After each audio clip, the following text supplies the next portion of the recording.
All right, good afternoon, everyone, and welcome to the Adams Brothers Podcast. We are joined here this afternoon with candidate for U.S. Congress, Florida District House number 20, Mr. Elijah Manley. He's hoping to unseat the current incumbent, Ms. Shelia Cherfilus-McCormick, who is the present Congresswoman who represents Florida District House number 20. So we would like to welcome Mr. Elijah Manley to the Adams Brothers Podcast. Thank you and welcome to the show, sir. Well, thank you for having me, brothers. It's good to be here. Thank you for the comment. Okay, so you got a nice round of applause here. So let's start out by go ahead and introduce yourself. Tell us, us and the audience out there in Facebook and YouTube land right now that's watching. Tell us about Elijah Manley. Whatever you would like for them to know, just tell them your background, your education, and everything. And we're all ears. Absolutely. Well, first, thanks for having me come on. And I love to be in the metaverse again. On Facebook and Instagram, and to everybody out there that's listening, it's a pleasure to speak to you. My name is Elijah Manley, and I am running for Congress here in Florida's 20th district, which takes in parts of Broward and Palm Beach counties. And I know I'm a young guy, but I promise you I am old enough to run for office and run for Congress. And just a little bit about me. I'm from Fort Lauderdale, by way of Sistrunk, born at Broward General Hospital 33311 my entire life. I went to Fort Lauderdale High School, attended college at Broward College, and then University of Maryland Global Campus for history, where I studied World War II, I studied fascism, and I can tell you right now our entire country is going through some fascism right now. A little bit more about me. Growing up, I experienced childhood homelessness. The 2008 financial crisis hit my family extremely hard. My mom lost everything. She lost her job. We lost our home. We were living out of a car, storage facility, couch surfing at family members' houses, on and off. And at one point, even in a storage facility for a little bit. And I would wake up before dawn every day, before the sun came out, and we would go to the beach. We would drive to the beach. We shower at the beach and put on the clothes and go to school like, nothing happened every day. And that was life. That was life for a while. And I decided I wanted to get involved in politics because I didn't want to accept an economy that was broken. I didn't want to accept of the life that had been made out for me. People tell us all the time as a young Black man in this country that you're a statistic, or that these odds are against you, or that your life is going to be a certain way because of where you came from. So I defied that. And that's why I'm running for Congress today, because so many other people in our community, in our district, right here in South Florida, are struggling to make ends meet in this economy that is working for billionaires. And so I'm trying to change that. Well, that's good. That's very impressive. And I like, yes, some of the things that you said, and you're right. There are a lot of people that's suffering here, not only here in South Florida, but all over this country. You look at what the Republicans are trying to do. I hope it doesn't happen, but our health care is about to go through the roof next month. That's right. And we have so many issues that needs to be resolved here in our country. We sent a lot of money over to Israel. We sent a lot of money over to the war over in Ukraine. Yeah. And in countries like that. And we don't, of course, we don't mind helping out, but we need help right here in the United States of America. We have homeless people sleeping on the bridges and on the streets and in the park. So take care of home before you take care of any other country. So, Mr. Manley, that will lead me into kind of like my first question. I'd like to ask you, what would be, and I mentioned one about healthcare just now. What are the most pressing issues facing the United States of America right now, in your opinion? Well, I would say it's the cost of living crisis, affordability in general, and that encompasses a lot of things. People just can't afford to live in the communities they grew up in anymore.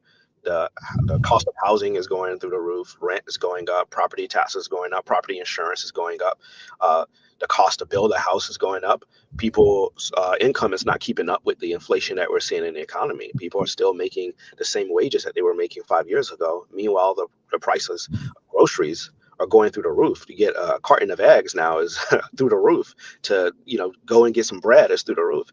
All the costs are going up, but everything is staying the same for everyone else. The wages are not moving. And so people are struggling in this country to keep a roof over their head.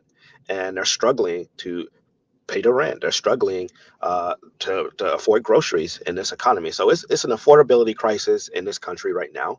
And that, I think, is the number one issue affecting the country. People they're struggling. They can't make it in this economy anymore. The bank account balance is just not high enough to afford to live here in this community anymore. And we're being pushed out of our communities. We know that in the Black community. We know they're coming in, are gentrifying, are developing and building. Developing is good. I'm not against development, of course not. But people who have lived here and grew up in these communities for decades are being pushed out because they can't afford to stay in the home that they grew up in their entire life. Yeah, and that's true. And while we're talking about housing, what would you do if elected to bring down the cost of to make housing more affordable? What would you do? Yeah, so I think the first thing we can do, for Congress, is we need to make sure that the municipalities have the tools, the resources, the money that they need so that they're able to build more housing and build cheaper and affordable housing for people in the community. That's going to be important. But also partnering with people in the private sector and the nonprofit sector, people who are doing the work of economic development in the communities. So creating jobs. There are a lot of jobs that can be created with the construction of new homes, the construction of new places for people to live. So that creates jobs. That creates housing opportunities for people. The municipalities get the money that they need. I talk to elected officials all the time, and they're telling me, man, we need more money to be able to do what we need to do in the community. Like, we can't afford to pay our employees. The cost of these pensions are going up in some of the municipalities. So it's an affordability crisis all across the roof, all throughout the roof, all throughout this district and throughout the country.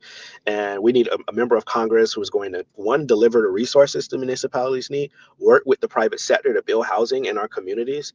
And I'll tell you, I know for example, in Fort Lauderdale, they've been doing a lot of building as well. And they've been building affordable housing.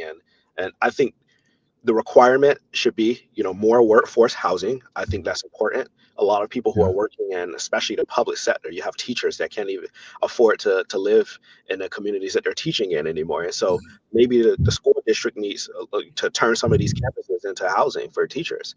They're talking about closing schools. Maybe some of these schools can also have places for teachers to live, more workforce housing for public sector employees, for firefighters and first responders who are in the community, for nurses and doctors and janitors who are out there working in public sector jobs in our hospitals and our schools, universities and colleges. They can't even afford to live here. They're working. They're working 40 hours, 60 hours a week, and they can't find any place they can rent, because the biggest issue I'm seeing with the housing crisis right now is people have to pay 3, 4, 5 times, 5 times the rent just to get into the apartment. They have to pay the application fee just to get denied. And if they do get accepted, they have to pay first, last, security, and maybe more, maybe 2 months of security. And then the last thing I'll say on the housing front, and this is something that I want to champion in Congress specifically, the number one issue I think affecting a lot of people here when it comes to housing is the eviction crisis. And when you are faced with an eviction, you oftentimes are dealing with that by yourself. You don't get no attorney. You got to just figure it out. You got 7 days to figure it out. Maybe you're thrown out or they get the default judgment. And so I think, and this is something I think can pass in Congress in a bipartisan fashion. When you're faced with an eviction case, you deserve to have an attorney. You need an attorney to help you get through this. And I think public defenders can be helpful in several cases. Yeah. Yes. And one of our viewers said, "Let's not build cheaper houses. Let's make them more affordable." What do you say about that? I completely agree with that. Yeah. Robin Lilly. And I also wanted to ask you, Mr. Manley, just listening to you talking about being homeless in 2008, living in a car and sometime a storage facility. How did that shape your thoughts on running for Congress right now? How did that shape your thoughts? Yeah, so I would say I never thought I would be sitting here running for Congress. I thought, a path had been created for me, and that was the path I was going to go through. If you have told me 15 years ago you'd be running for the United States Congress at 26 years old, I would have laughed. I would have said that's not even possible. But the experiences I went through shaped the way I see the world and the way I see government, because we're all taught to think of, poverty as just something that happens, right? And that government can't fix it and government can't play a role in solving these problems. I reject that notion. I reject the idea that government can't fix our problems. We're paying these taxes to the government, and the government has a responsibility to promote the common good of its people in this country. And growing up and experiencing that, and experiencing the fact that we had, government with all of this money, and I'm a kid. I didn't do anything wrong. I didn't do anything wrong, and I'm sleeping out on the street, and my family is out on the street while billionaires get richer. Realizing that at a young age, I couldn't just sit there and do nothing about it. I couldn't just say, I was forced to get into politics. This is not something like, oh, I'm interested in politics just for fun.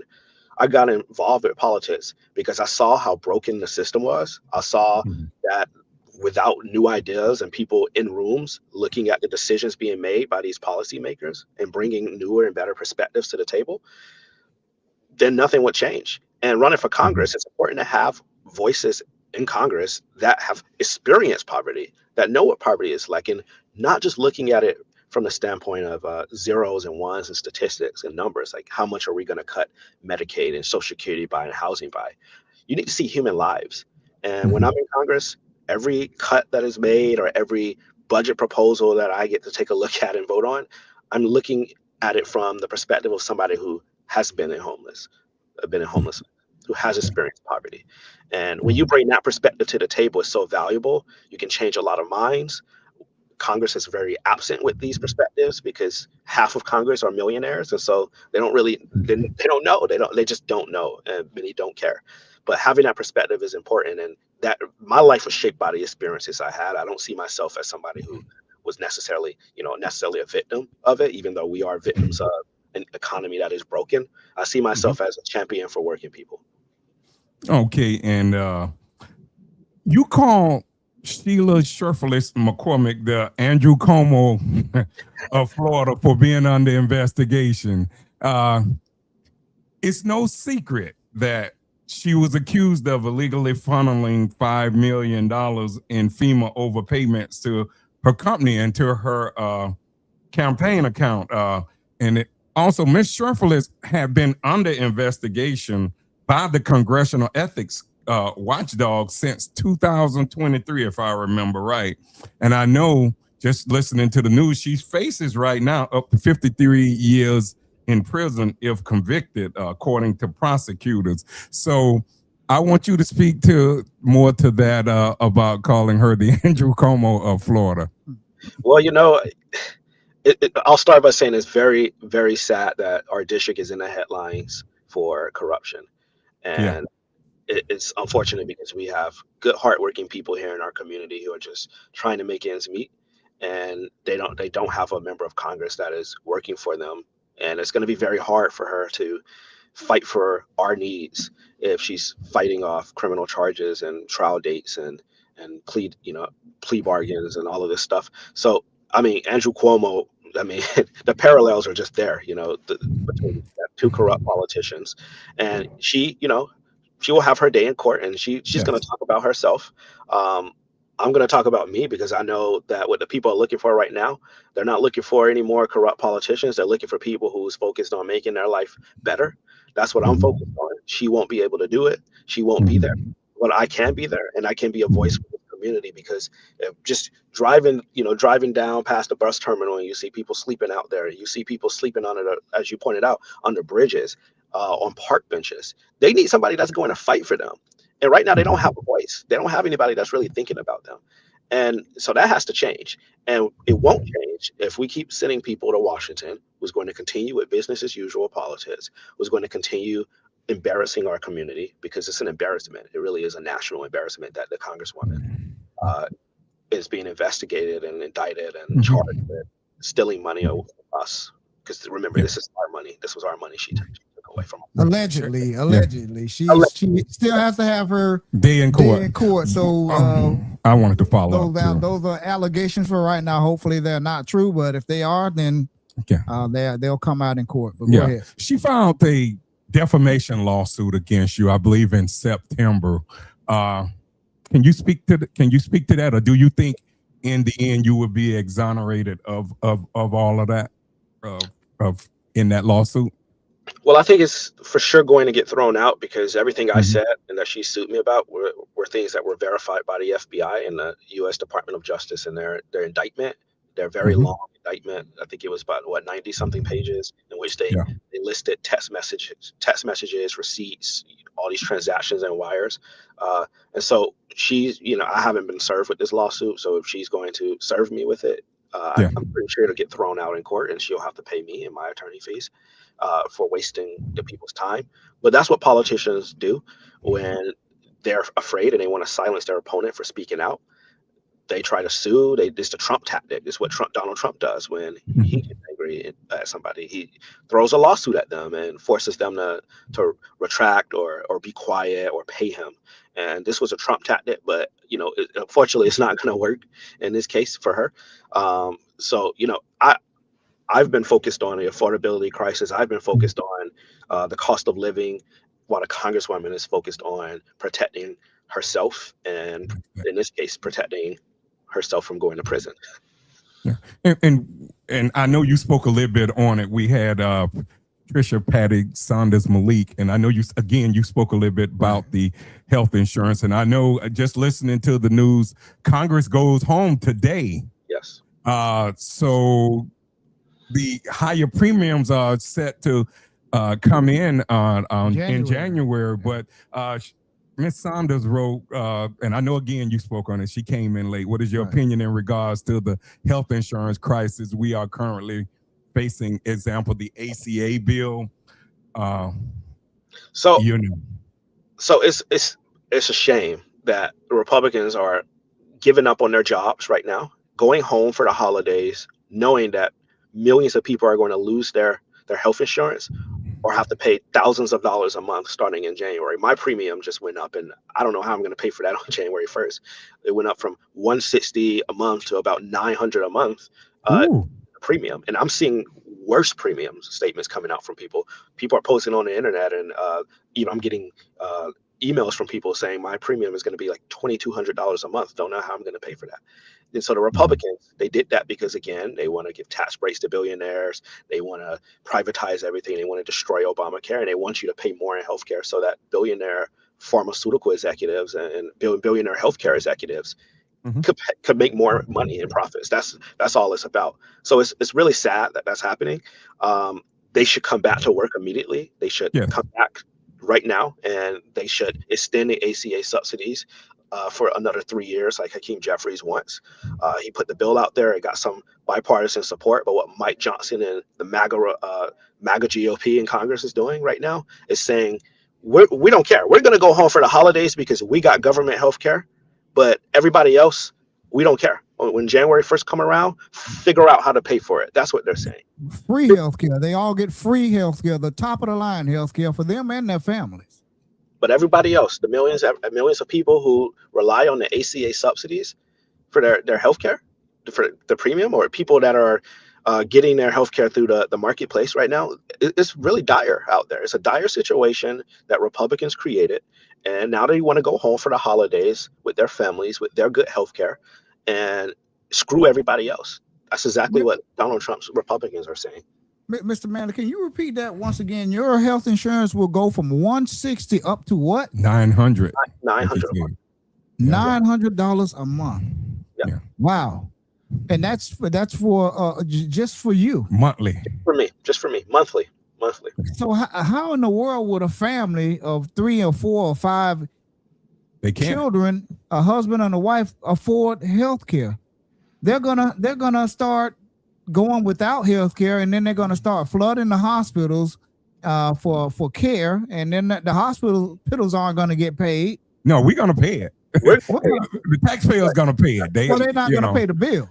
Well, Right. they're gonna take them regardless. I mean, so we're gonna pay regardless. I mean, It's sad because these are the type of questions that Democrats are asking, but Republicans decided they wanted to go home for the holidays instead of answering that question.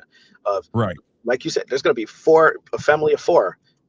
Some of these people are paying $2,200. Going to be paying $2,200 a month. You times that by 3 or 4 people. You Yeah. know, a husband, a wife, 2 or 3 kids, a family, and the family plans are going up too. There's no way people are going to be able to afford this. People are going to lose their insurance, and I think that's what Republicans want. Donald Trump wants people to lose their insurance so he can come in and ride on a white horse and pretend like he's here to save the day, like he always does, and he doesn't save the day. And it's going to be a bloodbath in the midterms at the ballot box. Yeah.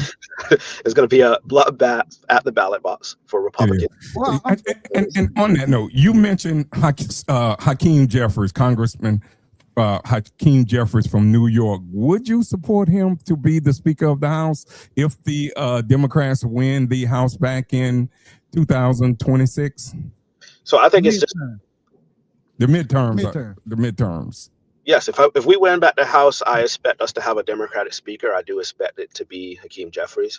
May not align with the leader on everything, of course, but there's bigger fights, much bigger fights we're going to have on our hands in a Democratic majority, and holding Donald Trump accountable is going to be the most important. Mm-hmm. Wow. Okay, yeah.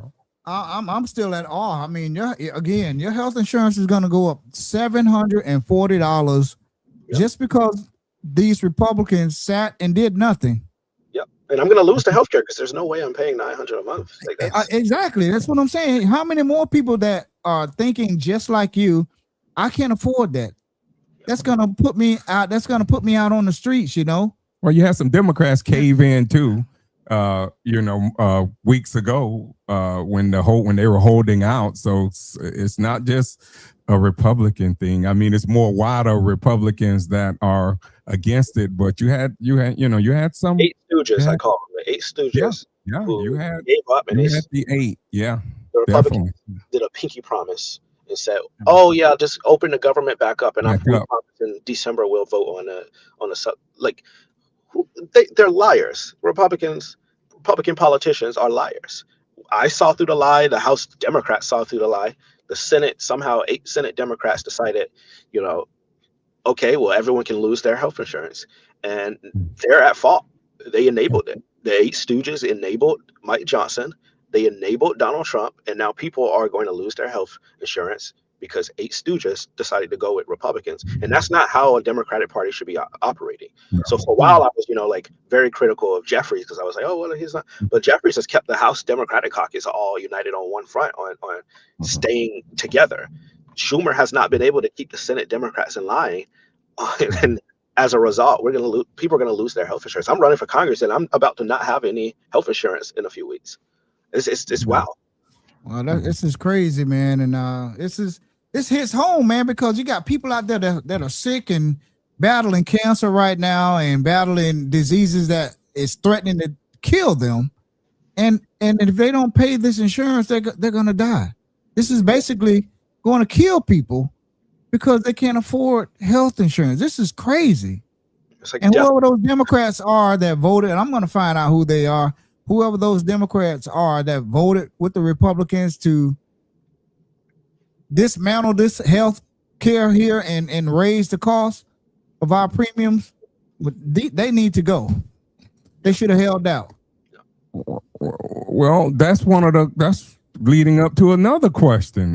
Because a lot of them have been in office so long, and I know you're on a youth movement. What do you think about term limits for politicians? The House, the Senate?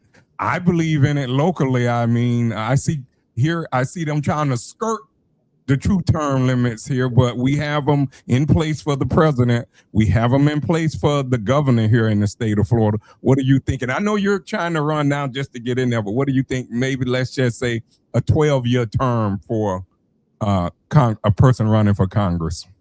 So I support term limits because it's a sad reality that in this country we have, a lot of octogenarians sitting in D.C. And give you an example.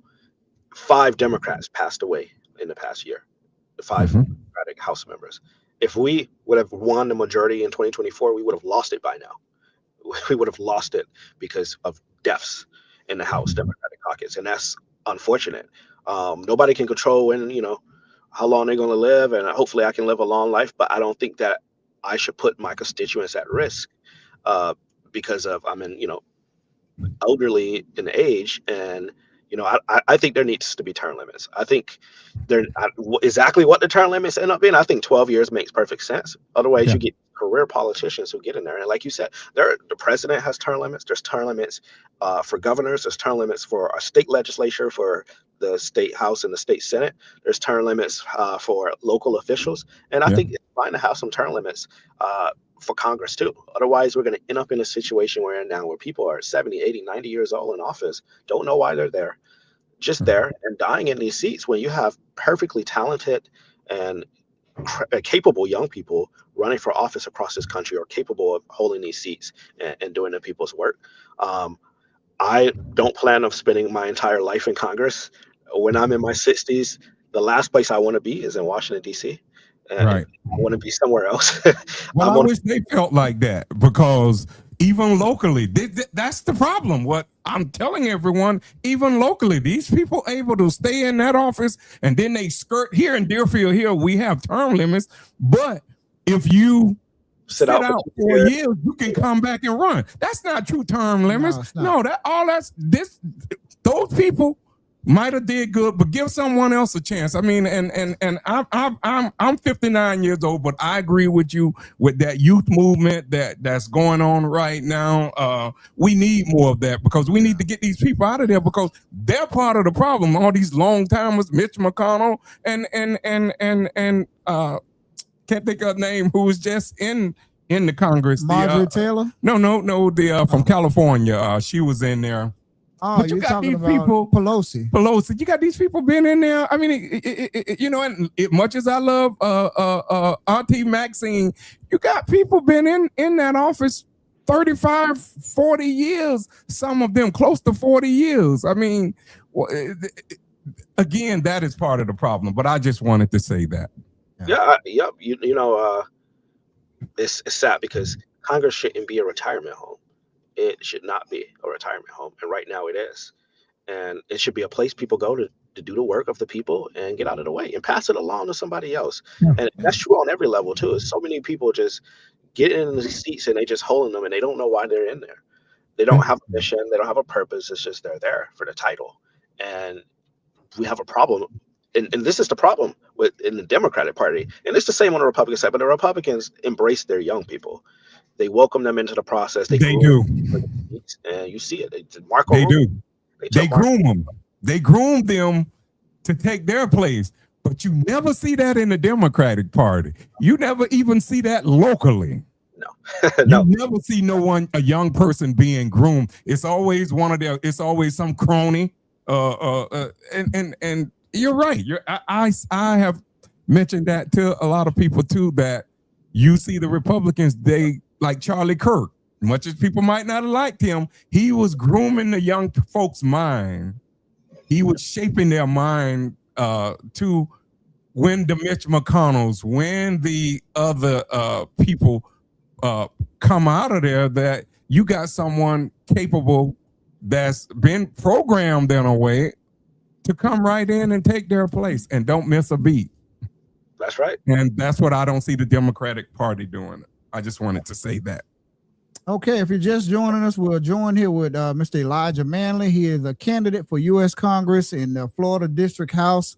Number 20, he is looking and hoping to unseat the current incumbent Shelia Cherfilus-McCormick. So we've been talking about health care here just now. So we'd like to move on to talk a little bit about mental health. And we all know mental health is a huge problem in today's world. It's been not just today's world. It's been around. Mental health has been around for a long time.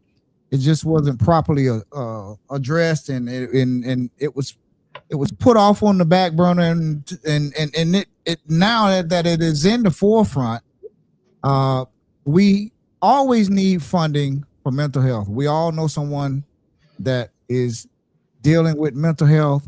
There Yep. needs to be more programs and more professional help for these people dealing with mental health. And um, that leads me to my next question on mental health. What is your position on mental health funding? Yes. So we got to treat mental health as healthcare. It's sad that in policy it's treated as something else. It's treated separate from healthcare. And mental health, all healthcare plans should include mental health. And the fact that they don't right now is a sad indictment of our healthcare system. We need more funding for mental health. And that starts by making sure we pass legislation at the national level to give states and our states the money they need to administer these programs. But I also support federally Medicare for all system, all encompassing healthcare system that is free at the point of service for everybody.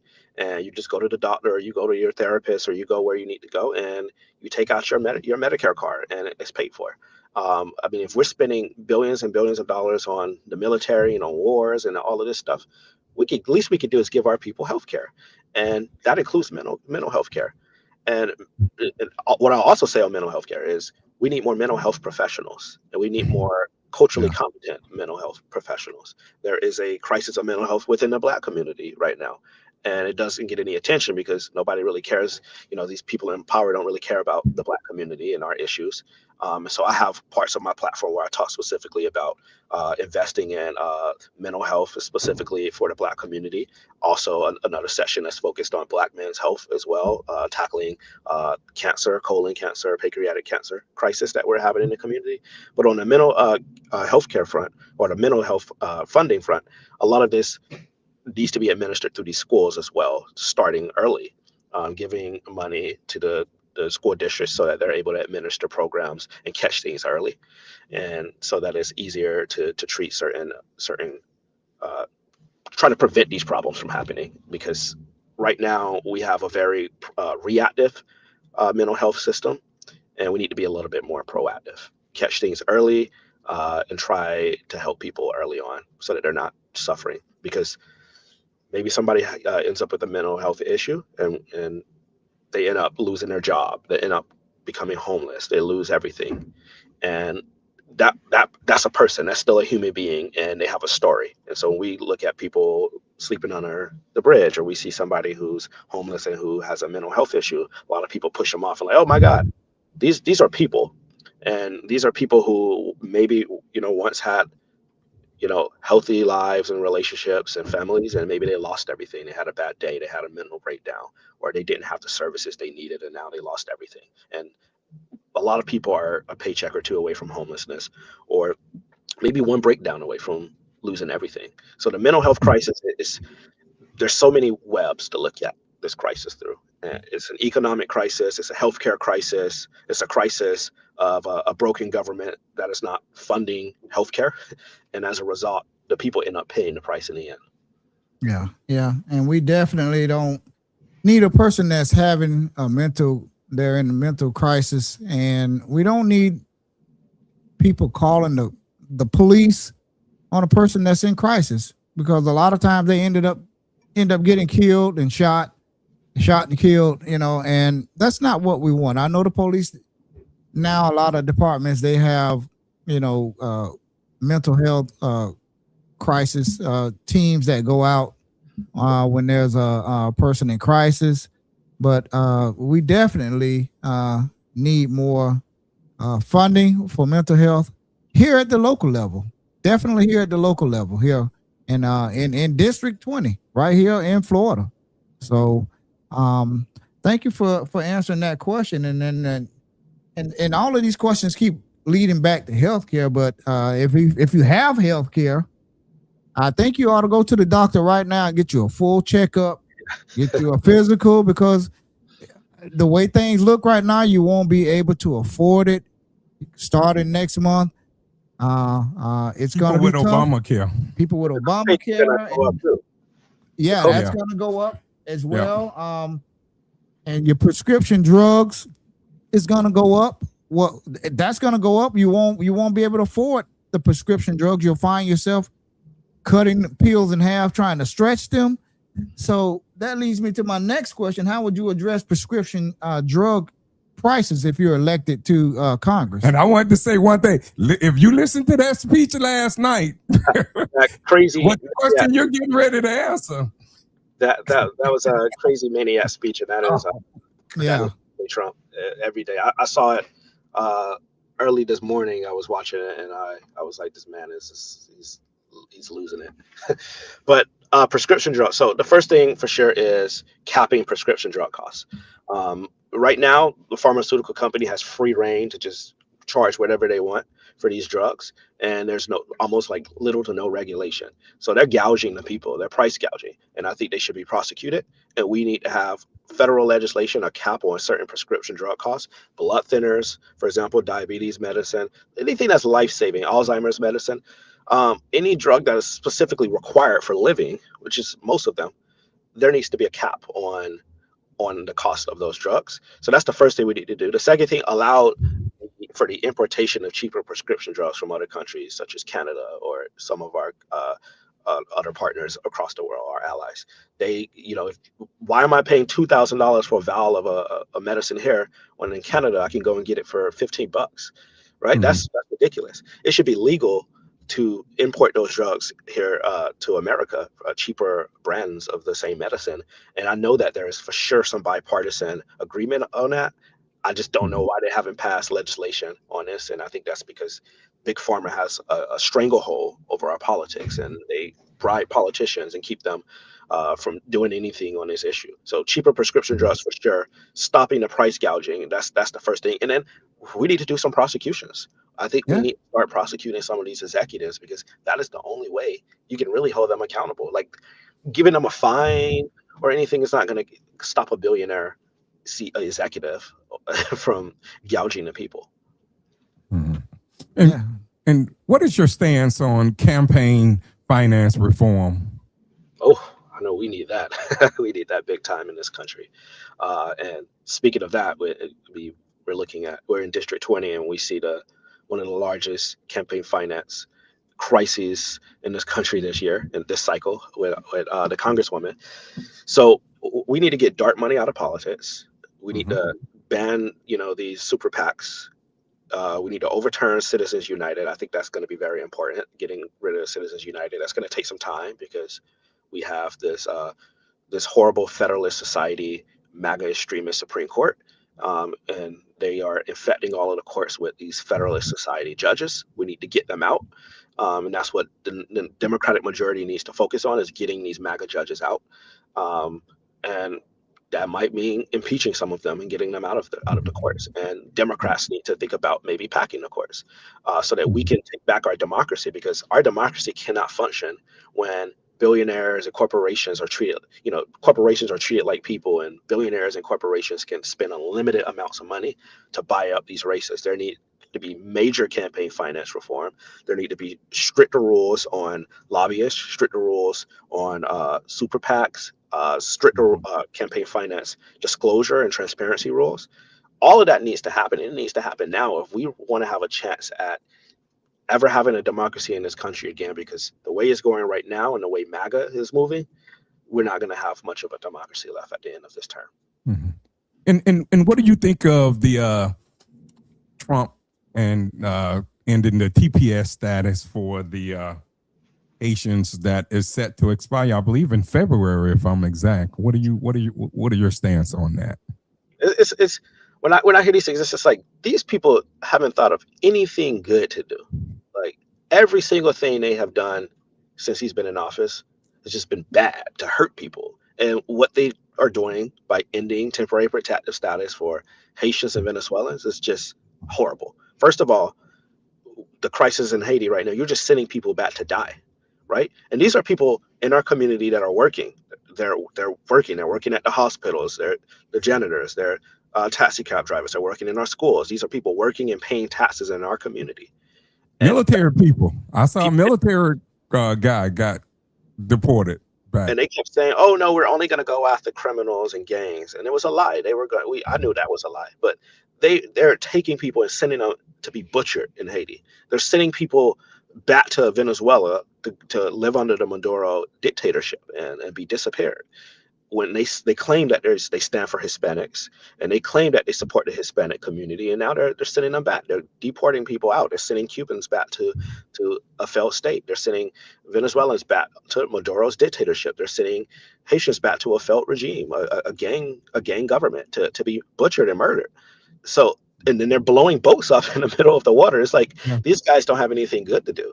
They want that oil. Oh yeah, they want that oil in Venezuela. About to attack. He's about to invade in Venezuela and they want that oil and take over that oil rich company. I think that they're number one in oil. Right, and if I'm not mistaken, they did, Miss Saunders. and here's the big problem, because in District 20, they're going to come in here and next year in January and February, and they're going to start rounding people up. They're going to start violating the Constitution and people's rights, like they're doing now. And then it's going to be full scale operations, because we've been seeing it on the TV happening everywhere, and it's been happening here too in the background. But now they're really going to come in here into our communities and start dragging our people out of here, and we need members of Congress that's going to fight back, because they're going to get more and more extreme and more vulgar as time goes on. These Republicans and Trump and ICE and Kristi Noem coming into our district specifically and taking our people out. And unfortunately, our Congresswoman can't meet the moment. She's going to be at that time when we need her to be standing up for this community. She's going to be in federal court in the middle of a federal trial with trial dates throughout the week, and it's going to be very hard for her to fight for the Haitian community and the Venezuelan community here in our community, in our district. And they need champions. They need people to fight for them right now. And so I have said that I will sponsor legislation to renew TPS when I'm in Congress. We cannot expect people to go back to Haiti and die there with these gangs, and there's no government there right now. So yeah, that is outrageous. I will sponsor Debbie Wasserman Schultz's bill that she sponsored in Congress to make sure that we have temporary protective status for people. I think that's going to be important. But two, making sure that people are able to communicate with their families, because that's another issue we have right now. You have people here, maybe their families still in Haiti, or their kids are in another country, right? And their families have not been able to unite. That's a big issue.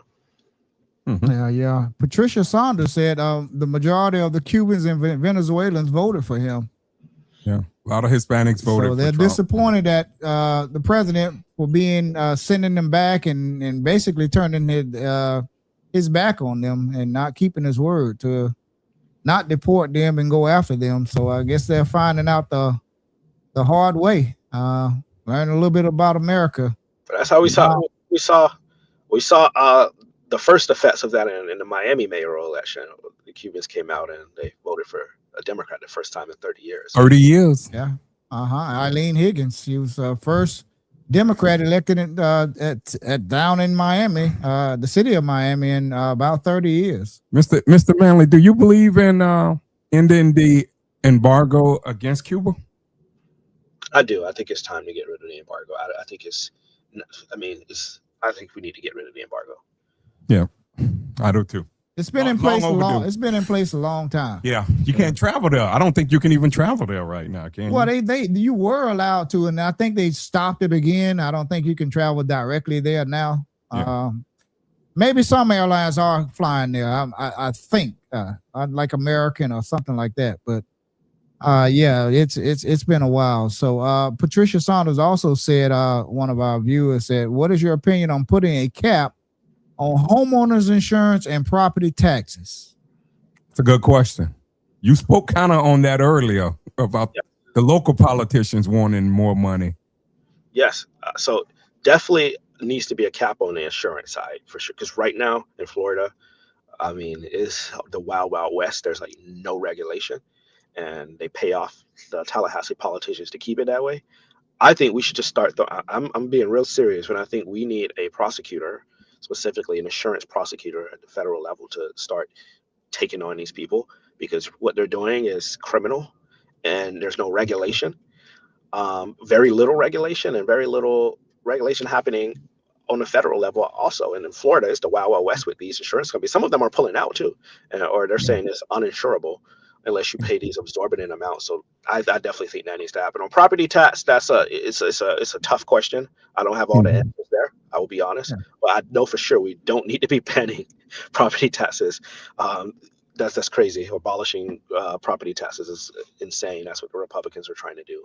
And Yeah, that's what the governor. I think what Governor DeSantis is trying to do is, if you have a home that's homesteaded, paid off already, that means you're not paying for it, and you own the home right out.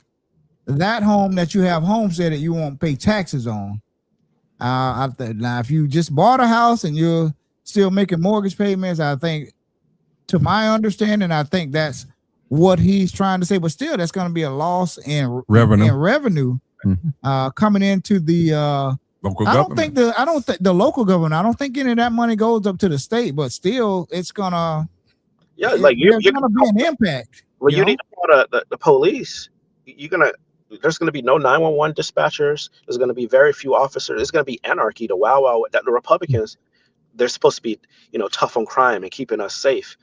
This crazy proposal is going to result in lawlessness, anarchy, and looters through our streets, stealing and robbing, because there won't be any police officers, there won't be any fire, because how are the cities going to afford to pay for this if they get all their money through the property tax? And you're saying half their tax base is gone. How are they going to get the money? We don't have an income tax. Well, that would be something they would probably that they're thinking of probably doing now. A state income tax now. That would be the Democrats. That would be horrible. Percent of the vote if they do that. That's crazy. Right. Yeah. I got this is one last question for you. How would you hold yourself accountable for the promises you're making, like right now, coming up to the campaign as a candidate? Yeah. So the first thing is being accessible to your community when you're in office. A lot of people, they go to Washington and they disappear, or they go to Tallahassee and they disappear, and you don't see them again until it's time for an election, right? They're hard to get a hold of. They think they're, at this level and they don't have to talk to people. I want to be leveled with the people all the time. I'm just trying to go to DC to do the job and come back. I don't want to spend any time there. I want to be here with my people. So being accountable, holding town halls, being accessible to people so they can reach you. And if people ultimately think that I'm doing a good job, they will reelect me. If they think I'm doing a horrible job, I will hope will vote me out, run against me if they think so. And I think that's important. The leaders to hold themselves accountable to their communities, and for people to feel comfortable reaching out to their elected official. It's what I have heard is the individual that's in the office right now, her office is not responsive. And so I want people to tell me when I'm doing a bad job when I'm in office. I want them to say, if I'm lucky to get the title of congressman, hey, congressman, your office is nonsense. It's not working. It's not doing what it needs to do. And the job is to be essentially a customer service representative for your community in Washington, D.C. That's the job. And that is why I want to go to Washington, to be the representative for the people of District 20 and to be held accountable. And I have started holding myself accountable by in the campaign, how I fundraise. I'm the most transparent with where I raise my money from and what I believe. I have an entire platform on my webpage listing almost everything I believe in. Maybe a couple of things are not on there yet, but everything people want to know about where I stand on the issues on my website. Very lengthy platform. I wrote it. I wanted everybody to know. I didn't want to wait until after I was elected so people could figure out where I stand on the issues. I want them to know now, whether they agree with it or not. They have a right to know where I stand. And then they have a right to know where I'm getting my money from. Over 20,000 people from all over the country have donated to the campaign, small dollar donors. No, there hasn't been any, like billionaire Elon Musk or anybody lurking behind the scenes. No corporate money, no corporate PAC money. It's all been people. And that's how people can know that I will be listening to them, is because I'm taking my money from people and it's not coming from, these weird lobbyist people. And I saw you raised over $485,000. I think I was reading. Man, that's almost impressive. That is impressive. Yeah, almost 40. Yeah. We raised about just over $600,000 for the campaign. Next year, I imagine we'll raise close to $2 million.